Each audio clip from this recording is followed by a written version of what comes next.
Coaching is really letting somebody step into the room with you, and it's just a different set of eyes. And so they're trying to draw out of you what is already in there. So I think of coaching as like a giant excavator. I'm not trying to add anything in. When I work with a client, I'm just trying to help them pull out what was naturally in there that maybe wasn't on the surface.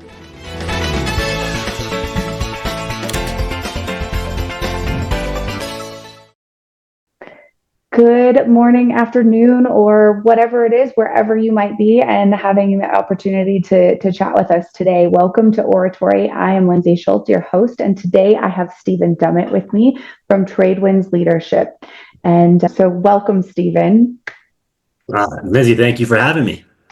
I am really, really excited. So I just sort of want to preface this is one of a 4-part series that we're going to be doing together over the month of May, which we're going to focus on mental health awareness.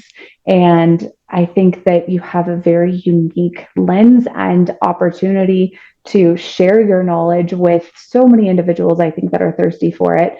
And so I'm very grateful that we are going to have the opportunity to learn with you. And so the next 3 portions of our series are going to be LinkedIn Lives. So we'll be announcing those as we advance through the month.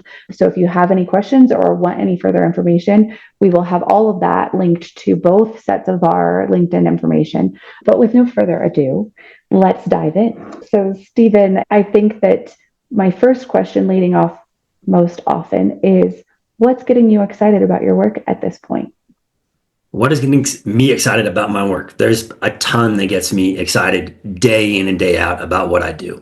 Most recently is I just returned from the AGC National Convention for 2025. That's the Association of General Contractors, in which I was leading an education session with Granite Construction. And we were presenting to people how we put together a new way of tackling mental health. And for this instance, it was for construction, for their trades. And what we saw was a lot of companies have this idea of mental health awareness, and that awareness has been reached and they all know they need to do something. But that's where a lot of companies get stopped in their tracks and they're not quite sure what that next step looks like. And what we put together was an approach that we felt was through the lens of the people that would be receiving the training, that would be receiving the education. We saw that a lot of approaches were very academic in nature, maybe sit down and go through a 1 hour, 2 hour, 3 hour workshop on a computer screen in isolation. And I thought back to when I was in the field and I was in the trades and I had different trainings, and that's not really how your frontline leadership, how your field and craft work. They work through experience. They need to work with their hands. It's got to be tangible. So we put together an approach that started tackling mental health, not from the front end, but what are the things that lead to poor mental health, that lead to poor stress management? And it really came down to, let's give them practical tools about how to create better connection, how to communicate better day in and day out on the field. And when we start communicating better, that's what starts to actually cause behavior change, real change, culture change on the teams out there. And instead of it being something they could learn like a trench safety training, for example, super important. But unless you're actually working in a trench, all of that safety and learning just sits on a shelf on the side. Right. When you give them a communication tool, we encourage them to say, let's practice it in class so you have an experience. Now try it with your team when you leave for the rest of the day. Try it with your spouse or significant other when you get home, maybe even your kids, and see how they respond to these different ways of communicating, these different tools. Try it with the guy at the parts house. Try it with the person at the grocery store or the gas station that you stop at. And what we see is that now they're having a tool that they can put into practice around the clock. And so that training sticks with them a lot more, and they're going to put it into use, and it's not going to collect dust on a shelf. So we were really excited to present that and see how well it was received, and how a lot of companies and other associations really noticed that when we identified that gap in how we deliver training and who's going to be receiving it and trying to meet them where they're at, that was the biggest piece. That was the aha for a lot of people. Well, I can imagine that that was a really interesting course to deliver. And I feel like there's a lot of the idea of meeting somebody where they're at and saying, hey, here are some practical solutions that are not going to take a lot of time. They're not going to take a lot of money. And you can practice these with anybody in your life. That makes it much easier to implement. And like with anything else, this becomes a habit, right? And so if you're practicing it with others, then all of a sudden you get really good at being able to do it at work or in a situation where you're stressed or something has gone wrong. So I love that that was sort of the overarching message there. But for those of our listeners who are not familiar with you, let's back up a little bit and talk about Tradewinds. And one of my favorite questions to ask people is, how did you get into your business or to mining or whatever it is that you're doing at this point? So give me a little history on how you and Olivia decided to start Tradewinds and what it is you guys focus on. Gotcha. Okay. I'll start with what we focus on and then I'll work it backwards. Beautiful. And really at Tradewinds, it is our mission to equip industries in pain with leadership tools that actually drive real change by making like mental health and psychological safety as non-negotiable as physical safety is. And that's really kind of the root in how we approach things. So where my training is in communication is in leadership. Okay. What my background is actually in is construction. I'm an electrician by trade. I'm a Sparky. I still hold a electrical license in California, a C10 license, though it is inactive because I'm no longer being an electrician. I'm in this space, full-time coach and facilitator now. But really what got me to where we're at with Tradewinds today and why I'm passionate about what I'm doing is my own experience. And that was being in the trade. So I grew up in a construction family, so generational construction. My father was a electrical contractor, electrician, go figure. And that's kind of where I ended up as well, which is a story for a lot of people. Yep. And what I found is that as I was learning the trade, I became a damn good electrician. I could learn how to bid jobs within a half hour of the time. I could get the budget to within plus or minus 2% on execution. Super skilled at what I did as a trade. Suddenly now I'm a boss. I sucked at being a boss. I found out real quick that managing people is totally different working with people than the tools and the wires and the materials that don't talk back, right? Yeah. So I started to say, how can I do better at this? Like, I want the company to succeed. I want to be successful here. I know that there's just a gap between how to do this and what I know to do. And so how do we bridge that gap? So I started reading anything I could on leadership. I would just devour books on leadership. And someone suggested that I lean in and start working with a professional development coach. Okay, never thought about that, never heard about that. But if you think back, like anytime you're trying to learn a sport as a kid, or like you got your gym class and you have a coach that's showing you how to do things. Yeah. So in working with a professional development coach, I learned a lot about communication and how people receive things different. We have different personality types that are out there and how information to one person is totally different than the same words, how they land with a different person. Yeah. And so through these techniques, I kind of learned how to operate with my crew a lot better. And I saw our efficiency and effectiveness go up. I saw our general experience at work every day just be better and better, which is what was really needed. Because before I had all these, funny little side story here is my crew used to give me the nickname of Sad Story Steven. Which, as you're here now, if you've just met me, you hear my tone, like, how is that guy that seems pretty happy and go lucky a sad story guy? And that's kind of where it gets really real to me, is that I'm out there running a crew. I'm working 12 hours a day. We're often working 3 hours from home. So we do that Monday morning at 4 a.m. until Friday at 10 p.m. kind of shifts. And I found myself just doing what I knew to do, which was, okay, I'm going to get off work. I got nothing else that motivates me. I'm going to go find a bottle, go have a couple beers, go hang out with some friends. Eventually, I stopped hanging out with as many friends and I started to isolate more. And I really kind of put myself into a place of isolation, which was steering pretty quick towards a place of depression, right? Sad story, Steven.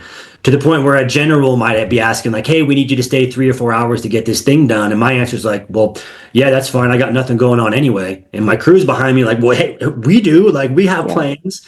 Like, we don't want to just dive in and work the whole time. Like, if you got nothing going on, Steven, that's on you. Yeah. So I said, this needs to change. Like, I kind of had that moment of reflection, realization that like, if I stay on this path, that's not going to end up well for me. And I'm not going to be having like a fulfilling experience for myself. Sure. And I'm probably creating a pretty shitty experience for the crew that's working for me.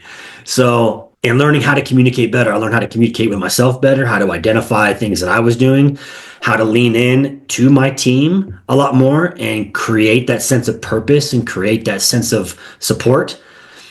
And once I saw the change there, I started looking at how other subs were treating their teams and how the generals were treating the other subs. And I just kind of zoomed back and I said, all of this could be done better. And I didn't even know that was possible, but now I do. And I want everyone else to realize that that possibility exists. And so that's how I got to this space now and trying to get this message out to other companies, other crews, other industries, that there is a lot better ways to operate than just the ones that have been passed down from generation to generation. Sure. Well, you said so many things there. I was like literally scribbling notes down here in the background.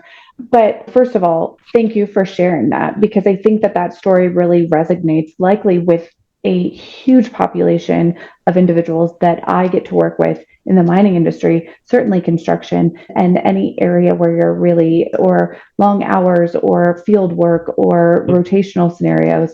And I think that it's really highly relatable, but it's also real and vulnerable and important for us to be able to talk about these things, because I think it creates a space for others to say, hey, me too. And like have somebody to utilize as a resource and say, if this person can do it and this is the roadmap that they used, then I can as well. And now you've created ultimately a company that's helping both people and organizations do this better. So I love all of that. Kind of rounding this out to highlight some of the areas that I heard you say, more and more in what I do in recruitment and in going to conferences and trying to learn from other individuals, the word purpose is coming up all the time.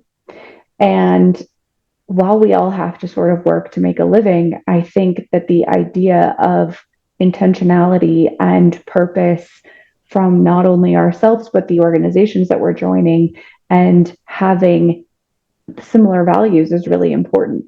And so you said purpose several times there. And I think you've outlined your purpose so beautifully, that it's to help other people to do better, and so that they don't have to live this experience or have managers that are ill-equipped. And so do you find that when you start talking to companies or people that they can identify their purpose a little bit better as well, or do they already have one? It's my belief that everyone has one in there, whether that's top of mind for them or even if they're aware of it or not. Sure. Maybe or maybe not. Because sometimes it gets lost. Yeah, sometimes it gets lost. I lost my own purpose along the way and had to refine it. And I think that's totally okay. Yeah. So if you're out there listening and you feel like you're lost, that is okay. Yeah. It's meant for you to find something bigger or the next purpose that you have. Your purpose doesn't have to be solidified in stone from like age 10 and you got to carry it with you. Like it can mold, it can change. But what I like to do is by sharing my story, and I found my purpose and I share that. I'm very open with it. And I don't mind being vulnerable about it, right? Yeah. Big scary word there for a lot of people. It is. Giving people a purpose. For example, when you start to lean in and be more connected with your team, and maybe you start sharing a little bit that's outside of the work hours, and you have someone that you can lean on when you're in a situation and that like they can lean on you, that starts to create purpose within your team. Yep. And so that's maybe one level of purpose that you didn't realize you have that does exist. That when you got a crew of 8, 10, 12, 15, whatever size crew that you're on, when you can start to be there for them when they're not having the best day, because you understand because they've been there for you when you haven't been at your best, that creates a sense of purpose. So when you wake up or it's Sunday night, a question we often ask is, how do you feel about going to work on Monday morning on Sunday night. Tired and I don't want to do it. I don't want to go there. I don't want to wake up tomorrow. And then you remember that I don't want to, but someone on my team might need me to lean on tomorrow. That creates a sense of purpose. And that could be a motivation to start a sense of maybe what your bigger purpose is. And that might be your bigger purpose. Yeah.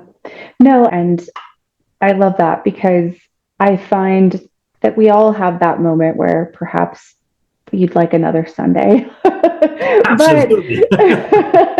But there are also times where perhaps going to a conference for myself or for going to work for others, that it's sort of like, man, I get to go and work really hard, but I also get to go and be around people that I know, like, and respect, and that help elevate me. And we all work together and do a great job. And so that purpose, I think, is so important.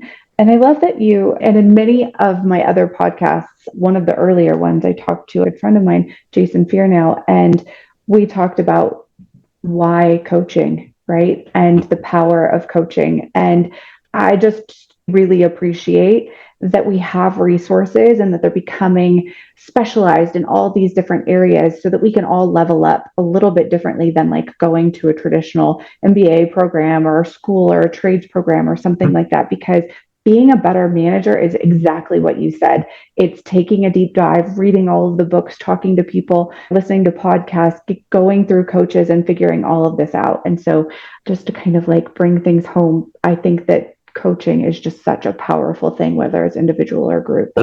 Kind of moving us forward a little bit, I want to talk about the need for better mental health awareness in some of these heavy industries that you and I are both working in, and destigmatizing how we can talk about it. Because prior to this, you and Olivia and I had the conversation about that there may be EAPs, there may be other things out there that companies have that they can give to their workforce, but the rate of utilization, how they're being affected. Like, let's launch into some really interesting statistics, because I think Olivia does a great job of bringing them together, and so do you. But let's launch into some of the hard facts and numbers and why this is so important. Definitely. I just want to touch on the coaching thing real quick, and we'll dive in, Absolutely. if I may. Absolutely. For a lot of listeners out there that have never experienced coaching or not quite sure what coaching is, I just want to give you a quick definition that maybe challenges the one that you have. And this was an experience, again, this is my experience, my definition. But when you work with a coach, a lot of people think like, oh, they're going to tell me how to do things. And that's not what coaching is. Letting somebody step into the room with you, and it's just a different set of eyes. And so they're trying to draw out of you what is already in there. So I think of coaching as like a giant excavator. I'm not trying to add anything in. When I work with a client, I'm just trying to help them pull out what was naturally in there that maybe wasn't on the surface, or maybe got buried by a trauma or a terrible situation or compounding stress. So coaching just helps bring the real you to the surface and to develop and grow and have a chance to excel at whatever you want to excel at. Well, and thank you for sharing that, because I think it is really an important thing. One, I think I find that a lot of times people, myself included, are reluctant to ask for help. And 100%. It could be something really simple, right? Like it could be like, hey, could somebody go get the mail, because I'm in calls all day and I'm expecting something, but like, I don't want to ask somebody to go get the mail because I could do it myself. But the same thing happens with coaching. And I have certainly sought out my fair number of coaches. And one of my coaches that I use said, very similar to you. And I love the analogies for all of this stuff. And he said excavator and just like pulling it out. And he said, look, it's an accelerant. You're already great at all of these things. And I'm getting you to believe it and to have confidence in it and accelerate this idea that you can do it without me at some point. And that was really scary because it wasn't always what I did. And so sometimes you just need a kick in the butt. Exactly. Or somebody to believe in you and tell you that you can do it. I think we'll take my definition and your coach's definition. Let's smash them together and we'll give it to everyone, because that was awesome. I love it. Well, okay. So then, part 2. Yeah. Which now I totally forgot. What did I ask you? EAPs. EAPs and kind of, Yes, we got statistics, into coaching EAP. as this accelerant, coaching as this great thing that can help you develop if you want to lean into it. Yep. But what we see when we go back to like mental health was a topic you brought up, right? Yep. And how a lot of companies currently are trying to say, they're trying to answer the question, what do we do about it? Yes. We have awareness that we need to do something. Now, what do we do? Yep. And most companies that I talk to, if I ask them that question, their go-to answer is, well, we have an EAP program, right? Especially if they're like a medium to larger size company.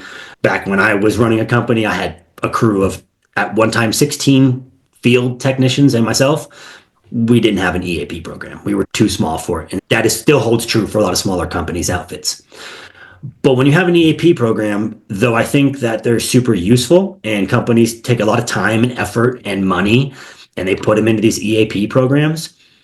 One is that if you start looking at some of these statistics that you talked about, the average usage for an EAP program nationally is 4.9%.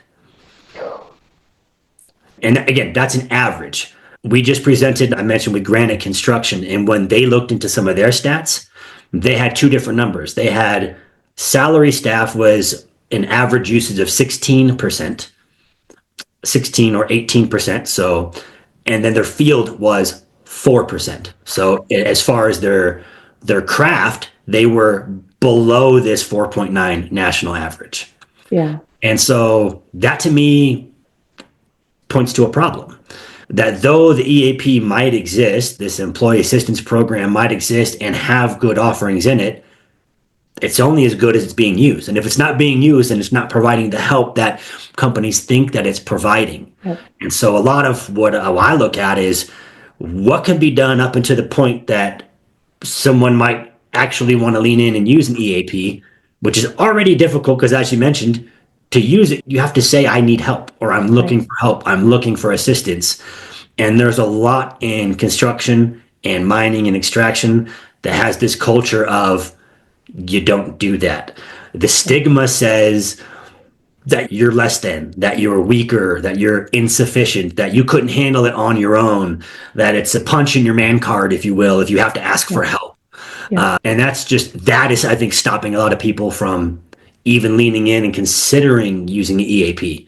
So if we just say what could happen prior to an EAP, I say there's a whole center section. There's a lot that could be done. Yeah. And that's where kind of some of what we lean into and how we communicate and how we can lean on our teams. And I start looking at how Navy SEALs operate and how a team of Navy SEALs, every single Navy SEAL is more concerned about every one of their comrades getting home first before them. And every single one of them is worried about everyone else getting home before themselves. And again, that touches on that sense of purpose.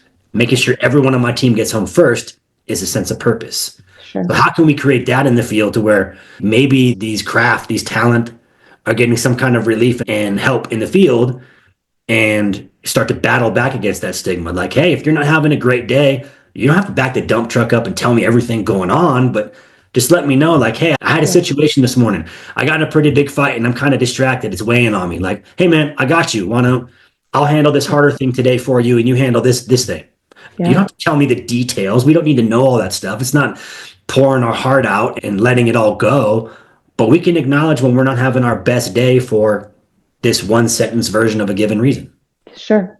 Well, and I think what we've essentially decided to title our series is Why Talk is Tough, right? Mm-hmm. And launching right into that with what you just said, sometimes acknowledging that we have both our normal life and then our work life, that the idea that we have to show up as whoever we are as a professional, sometimes, I think previously, specifically in the last 20, 30 years, you had to show up and it didn't matter what was going on in your real life, right? Or with your family life, and you just had to go and perform. And I think we've started to recognize that rather than really a work-life balance, that maybe we have a work-life blur, and that we all have stuff going on, and that we should be human enough to have those conversations. But part of what I think mining, and just bringing it back to some of what I get to see often, we have field, we have corporate. And as you made the transition from being somebody that was technically skilled as an electrician into a manager scenario, we often see that in mining. And sometimes we don't always have a very developed skill set as a leader, as a manager. And so to be able to help those in corporate, in our offices every day, and those in the field as leaders and managers, you have to say, how can I create an environment of psychological safety, not just physical safety? Because we probably think about that and have meetings about that in mining, and I know construction often.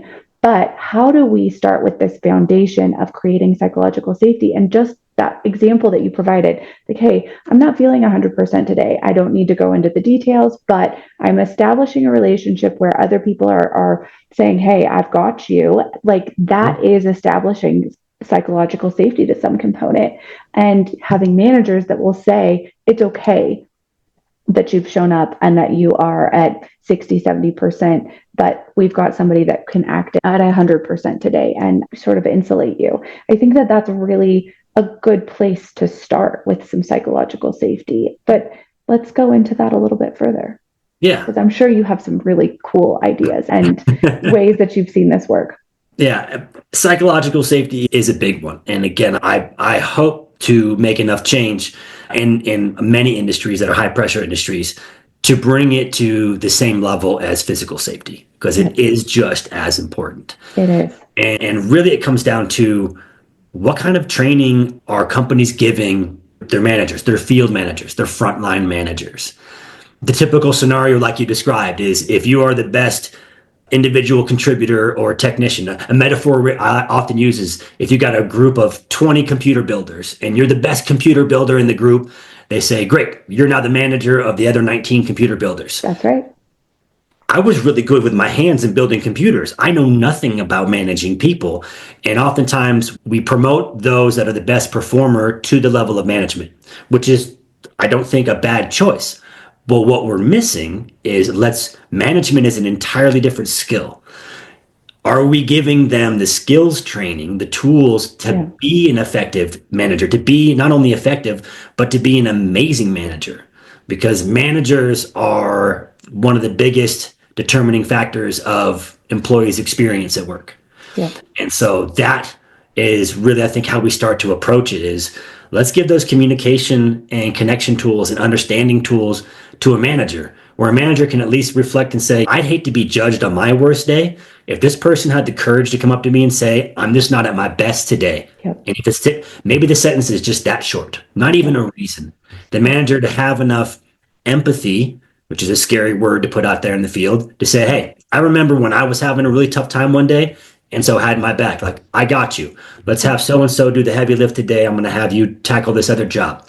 It doesn't mean they're going to take over your job, or it's not yours anymore, or you're not fit to ever continue to grow or become a manager yourself. It just means today you needed a little extra understanding. Yeah. And someone else will need it tomorrow, and someone else will need it the next day. That's the kind of leadership, field leadership training that really, I think that's where a big gap sits, is how are we equipping those first frontline managers with skills like that to change the experience in the field? Well, and you gave me some really cool statistics. And so I'm going to read some of those off. So this one is really, well, these are all really good statistics, but this one's striking to me. So managers have as much impact on their employees' mental health as a spouse or partner at 69%. Mm-hmm. It's really not surprising, right? We spend the bulk of our day at work with these individuals, and of course, it affects every aspect of our life. As I mentioned to you previously, this is exactly why I get a call and somebody wanting or being open to changing a role. If they have a manager that's not supporting them, if they have a manager that's just checked out, if they're doing their manager's job, if they're unsafe, all kinds of things. But this is like, maybe people haven't thought about it in this way, right? Yeah.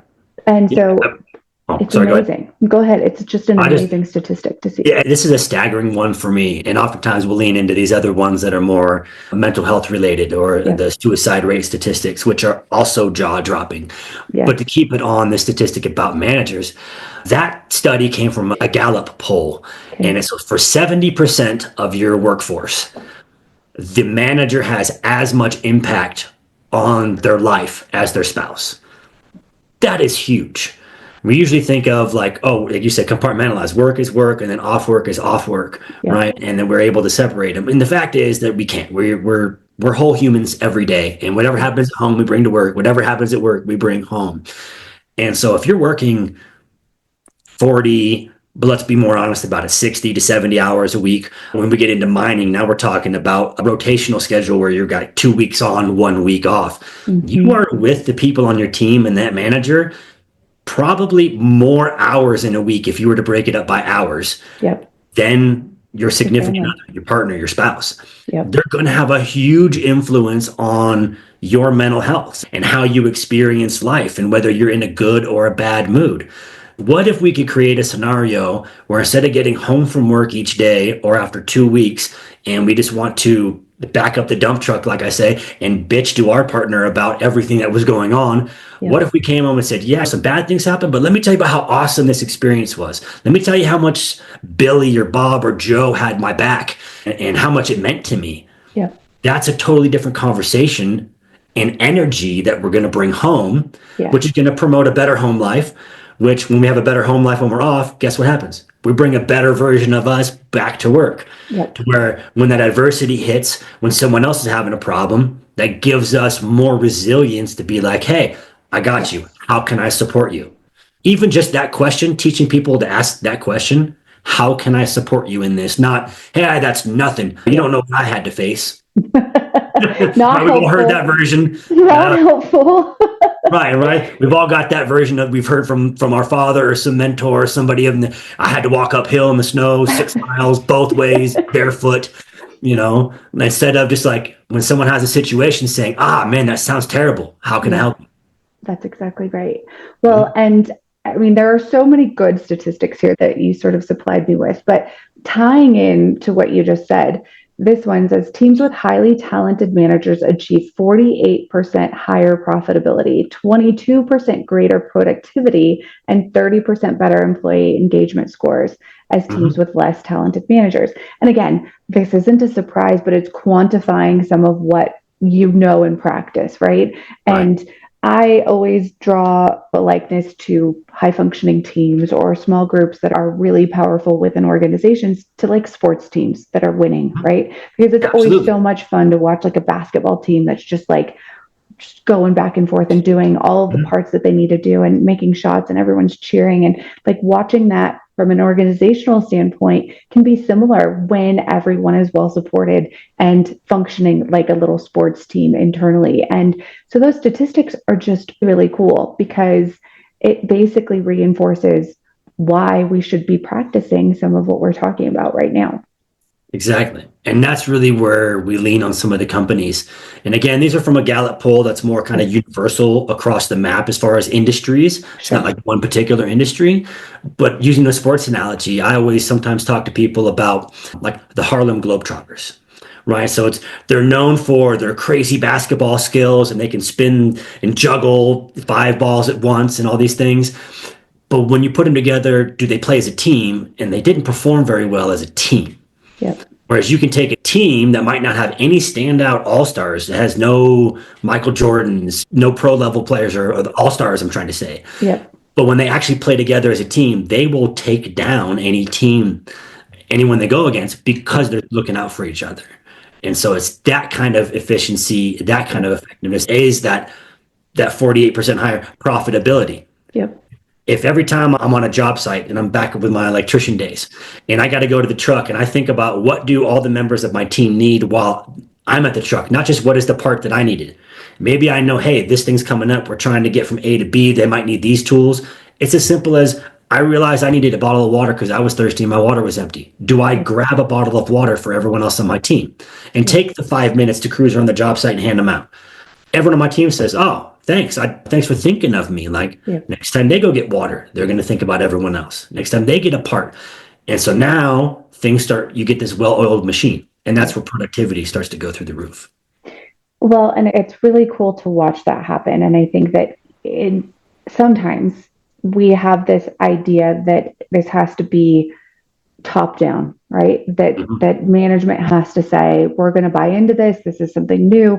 But really, you can impact just the people that are around you, and others teams within the organization will then say like, oh, that's actually really cool, like what are you doing? And you Mhm. open the door to have this conversation. And like I call it the ripple effect, right? Like you throw a rock in a pond, you see the ripples. But like any little change that's positive and starts to ripple out is massive change that we can see. And I think Mhm. traditionally in mining, construction, et cetera, we have sort of like, as we've talked about it, this legacy of toughness. There, it's male dominated, and so we have to be tough. And they don't want to show any weakness, and they don't have emotions, and they just retract from all of that stuff. But all of them love sports.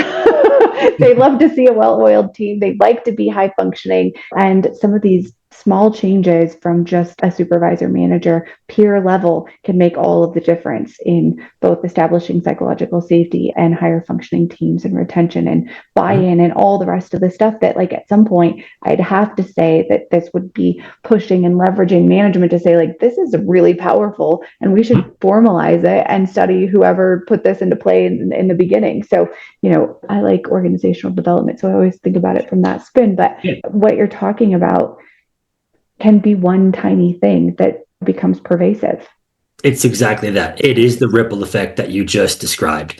Yeah. And what I find a lot out there is construction and mining and these high pressure industries are filled with highly competitive people.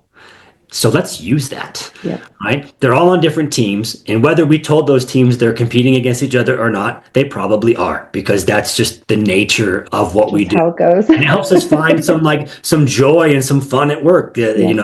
It's kind of mono team versus team. Yeah. And so when you start to make those small changes that we talk about, and you have a team that starts adding a little bit of oil to that mix, Yeah. and they start working better, they start performing a little bit better. Every other team is going to be like, what are they doing? What's your secret What, sauce? what's the secret? What's the magic? What'd you change? What do you have that we don't have? Mm-hmm. And I'm gonna let everyone know the secret. They probably have some way of communicating that is effective for them. So again, it's not this top down, massive, the entire elephant kind of Yeah. metaphor has to change. It's what can you do on your team? Yeah. If you are a field leader or a foreman, right, and you have, let's just say you're a foreman and you got 8 people underneath you, that's all you need to focus on are those 8 people on your team. And what can you do as a team to start changing the culture, to start being more effective, to start communicating better? And every other team's going to want to know, hey, what are you doing? Yeah. What's your magic secret? And then maybe what happens is someone from your team gets promoted and now they're a manager of a different team. Maybe they end up leaving the company and getting on a different team over there, but they're going to operate based on what they saw you do. Yeah. We're going to learn by experience. So it's that generational thing. I only knew about construction and how to run a company what I saw from my father, Sure. right? And then I realized it didn't work and I had to up my game. I had to up my skills. I had to improve. So what we learn is what our most recent manager taught us. So if we're that manager, what kind of legacy are we leaving? What are we teaching those teams that they're going to go on and continue to teach, making all those ripples we just talked about? And it's really cool. I think part of like if I could be an audience member, somebody like listening to us having this conversation, and I thought, man, that sounds really great, but I have a really tough manager, or I have a tough team, or I have an organization that is just not that receptive, or they don't buy into psychological safety, or we all do have to show up to work being tough, or whatever that culture might be. Mhm. How do I make an impact? What would be your advice for somebody who's working in a situation that they want to improve, but maybe don't feel like they've got any receptiveness to it? Mhm. Big, hard question, Stephen. Sorry. Big hard question. Yeah. Okay. I'm sweating bullets over I here. Right. know. For me, it really is that I like to empower everyone with this idea that they have the power to create change. Yep. So whether you're the actual foreman or leader of the group, if you're in the group, you can lead from within. So it's a concept that Jocko Willink has, and it's leading up and down the chain of command. Okay. So simply put is you might be the C-string quarterback that's riding the bench. That doesn't mean that you can't inspire and lead the team from that position. Don't let where you are or what title you have hold you back. Yeah. So, for example, if you are wanting to improve your team, but you have this tough, hard-edged, been in the trades for 30 years manager that's my way or the highway, you can start using these same tools. For example, if it's just whatever he says goes and he doesn't want anything questioned, you can agree to it and then start asking questions for him like, what would spotlight him? Hey, according to your expertise, you've been doing this for 30 years. I'd love to learn from you. That's a nod to respect. Everyone loves to get a little bit of flattery that what they know is the best way and start approaching it that way. What would you do in this situation? I'd love to get your expertise on this. Sure. And again, like, what would be the most useful thing I could do for you today? Oh, you're doing something for me. So just these little turn of phrases. One of the biggest ones out there is I talk to people about the power of 3-letter words. And 3-letter words have so much power in them that people don't realize. For example, when you use the word but, it cuts off everything that comes before it. Sure. When you use the word and, it includes everything before it. So when that boss, that foreman, that super tough guy says, this is how it's done, you're like, I'm hearing what you say, and this is how you want it done. And I'm curious if we could introduce this. I've included this. If I say, but this is a better way, I'm telling him that way's no good. Yeah. So it's little bits of language about how we communicate with each other. Little bits in communication comes down to more than just the words that we say. It can also include the tone that we use. It can include how we're standing. Yeah. If I'm trying to get ideas out of my team and I'm standing there pretty stern with my arms crossed in front of me like this, I've pretty much without words said that I don't want to hear your ideas. So it's these kind of things that they resonate with all of us, but are we aware of them as we communicate and how we operate day to day? Yeah. No, and those are great points. And I love but and, because you do have to pay attention to it, because sometimes we're trained in one direction or the other, but and is inclusive. It's that simple, right? I'm like, just a normal now I have to redo that statement. So and I catch myself with these. These are tools I put into practice, and I make mistakes all the time. Yeah. Daily, I get it wrong. Yeah. The difference is I can catch it quicker and quicker. And that's really all it comes down to. There's never this sense of perfection. Yeah. And I really lean on that it's all about progress, not perfection. Never will I have it perfect and get it totally right. Why? Because I'm human like the rest of us, and I'm going to make mistakes. I'm going to mess it up. Yeah. And that's okay. And if I can catch it quicker and make corrective action, I've changed the trajectory of where maybe that conversation was going to go, or how quickly we got to a positive collaborative effort versus butting heads. Yeah. One of the other areas that I want to talk about, because again, we have so many interesting statistics and to draw upon. One of those is that, and this is not a wonderful statistic. I mean, it's a very sobering statistic. And so in the US, mining has the highest rate of suicide, which is 72 deaths per 100,000 workers. Mm-hmm. And I've seen this statistic shared, but that's a lot. Yeah. And to be able to impact how people show up to work and support one another and go home and survive, not just go home with all their parts and pieces as a whole person because of other safety, we have to start being more conscious of how we treat our people. And I think what you're talking about is drawing our attention to some very simple but also hard ways of changing some of our practices. But it's not crazy costly to just ask, how are you doing? Or what do you need? Or how can I help? And not making them come to you and say, I had a bad day, or I need help, or something like that. And so I want to just talk about that statistic quickly. I imagine that you see this in construction and other areas as well. Mm-hmm. Are there certain ways, if your organization doesn't have an EAP, are there certain ways if your organization doesn't have sort of this foundation set forth that you think would be useful for people to be mindful of to protect perhaps against some of this, to keep people from taking that very lengthy measure? Absolutely. And to touch on that statistic, so 72 deaths per 100,000. In construction, I believe the current statistic is 56 deaths per 100,000. So mining and extraction as an industry is actually the number one industry. Typically, we Yeah. see mining and construction get lumped together in a lot of those stats. And really what it comes down to is the number one cause for suicide. And this is not industry based, this is just suicide as a general topic, is isolation. Mm.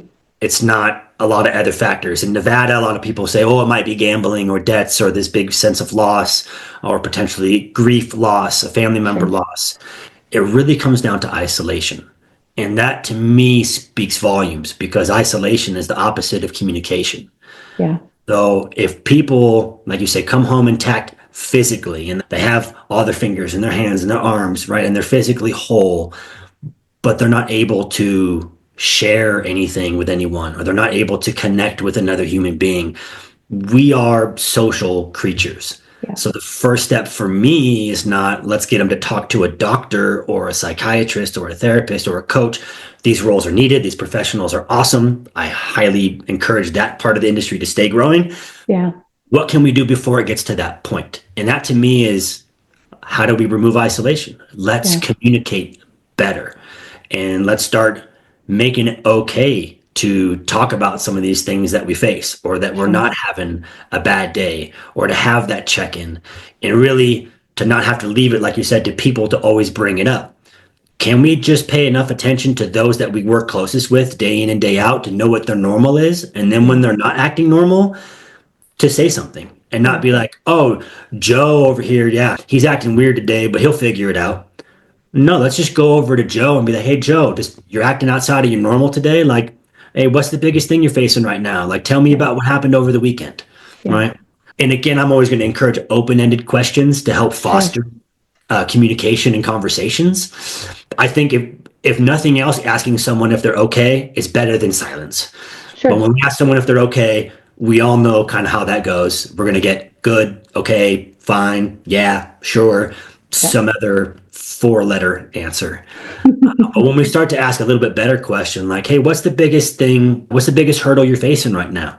What's on the top of your mind? These questions we can't answer with one word. Yeah. Though they might say, oh, nothing. And you're like, oh, okay, well, nothing seems to weigh an awful lot. Like, if you put nothing on a scale, how much would it weigh? I'm still promoting that conversation and getting them to maybe give them the opportunity to say one more thing.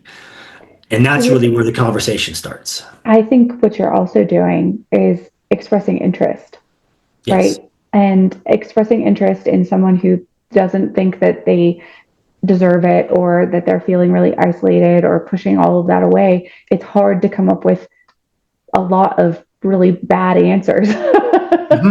And so at some point you wear them down a little bit. But I think those are all really good examples of how to draw in that connection. And you said it, I mean, connection absolutely sticks out to me, communication and connection, so that we can help protect those that we care about and work with from being part of that really unfortunate statistic.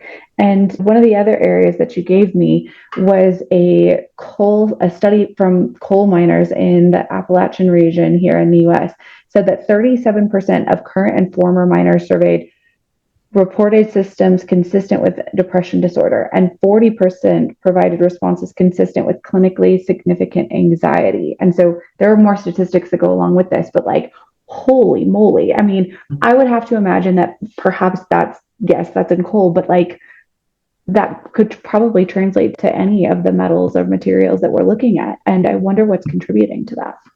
I know you probably can't answer that question, but Right. I can't say with certainty what contributes to it. But this is when we try to take the idea of mental health and really try to break it open a little bit more. yeah. And typically when the topic of mental health comes up, the first thing that people do is cringe, look away, shy away. They don't want to talk about it first, right? That's the stigma piece. Like, oh, we're talking about mental health today. And I see a lot of people roll their eyes. But really mental health comes down to It really is your stress management, like anxiety. If you're having panic attacks, that's a mental health issue. If Hmm. your depression and loneliness, these are mental health issues, Hmm. which are totally compatible and totally changeable. And a lot of times that they come down to shared experience and not being able to share that experience. Hmm. So if someone is suffering from anxiety, but then they have someone that's willing to listen, or they hear that someone else is suffering in some kind of way, maybe not anxiety, but it is at least affecting them, Yeah. you just gave them permission that, like, hey, I understand your anxiety. I'm not saying don't have anxiety anymore. I'm just saying I understand that you can have an effect from whatever you were feeling, that Yeah. feelings can cause these physical effects, Yeah. that they are related. Yeah. And that's where we start to broaden the conversation of mental health. And I think that's really important because, as you said, I think often we don't really address it for what it truly is. We just sort of like put it in its own box and say, like, okay, we'll have somebody else deal with that. And I think part of what you're doing as an organization is saying, hey, rather than pushing this into HR's plate or to health and safety or put it over here, like, hey, we can come in and give you sort of a roadmap or talk with you and understand where you're at and help you build systems so that you can have methods internally so that Mm-hmm. no one has to have this ball, but Right. that everybody has these tools. And so it's hugely valuable and so needed, obviously, based Mm-hmm. on these statistics. Yeah. And I think you're touching on a perfect point there. Is a lot of times what we see is, again, we get this mental health awareness. We need to do something. So a CEO or a decision maker, a VP says, okay, safety person, my safety manager, this is now in your court. You've been training on physical safety for the last 20, 30 years. Excellent record. Mental safety is now in your wheelhouse. And they're like, well, hey, whoa, that's not my wheelhouse. That's an HR problem. Right. HR is over there like, well, hey, whoa, that's not my bucket. And so we see is that no one really wants to take ownership because it really is its own thing to tackle. Mm-hmm. And what we're really kind of promoting is that when you kind of look at it from what is the root cause of many mental health issues, I'm not going to say all of them, but many Right. of them comes down to this sense of communication and experience at work.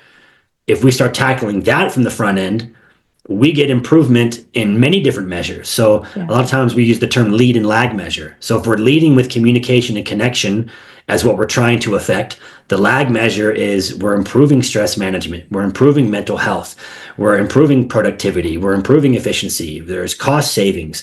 So suddenly by doing an effort this way, something we can control, the training of our managers and how they communicate and what they're willing to tolerate, not tolerate, we're going to get 7 to 10 outcomes, not Mm-hmm. just one specific one. Yeah. Well, and with that, sort of tying into something else that we talked about previously, and certainly in what I do every single day, you shared a slide with me that says, like, what is the most powerful draw for talent looking at a new job opportunity? And so there are a level of different areas. And at 59%, people said personal well-being, Mm-hmm. which is amazing. And so just underneath that at 54% for both, I think we've got 54% for stability and job security and wages and benefits. But like at 59%, people are saying personal well-being. And as we've said a few times in our conversation today, that doesn't happen when you don't have some level of psychological safety or a team that's supporting one another in some aspect. And so that's a really important thing to think about. It's vastly important. And when I read those stats, and thank you for sharing those, is that yes, wages and benefits, and obviously stability, and knowing that we're going to have work the next Right. week, month, 6 months, year ahead, these are still very important. They're just not the largest driving factor. Right. So when we think about when we're trying to recruit and retain talent, and are we considering personal well being? Are we considering the experience that they have at work every day? And when you start to lean into that, coupled with wages and benefits, that's how we start to really be attractive to the talent that we have. And when you're teaching them skills that they can use, communication skills, and they can improve their home life with what you're Mm-hmm. teaching them at work, why would they be incentivized to go anywhere else? Because you're leaning into their improvement as a human overall. Yeah. When you're giving them stuff they can use day in, day out, and on the weekends, that's a company that cares about me. Yep. A lot of ways that I kind of back it up in a bigger picture, it says that if I'm an employee and I'm going to put 40 years into a company to help that company thrive, I want to know that company is going to put 40 years of training into me to help me thrive. It should be Sure. symbiotic Yes. in that sense. Well, and as we have several more of these lined up, we could obviously talk for days and days on these topics. But I feel like one, leaving it on a high note and also prefacing what we're about to get into for the rest of the month might be our next portion. But before we do that, is there anything that I have glazed over? Is there anything else that you want to talk about today? Yeah, I think that we've covered it pretty well. I just really want to drive home the aha that a lot of companies have when we talk to them. And that aha is when we start asking questions about, it's a simple question. We say, what are you doing to invest in your office staff, your salary staff typically? And they'll be, oh, we have these trainings, we have leadership trainings, communication training, whatever training it is.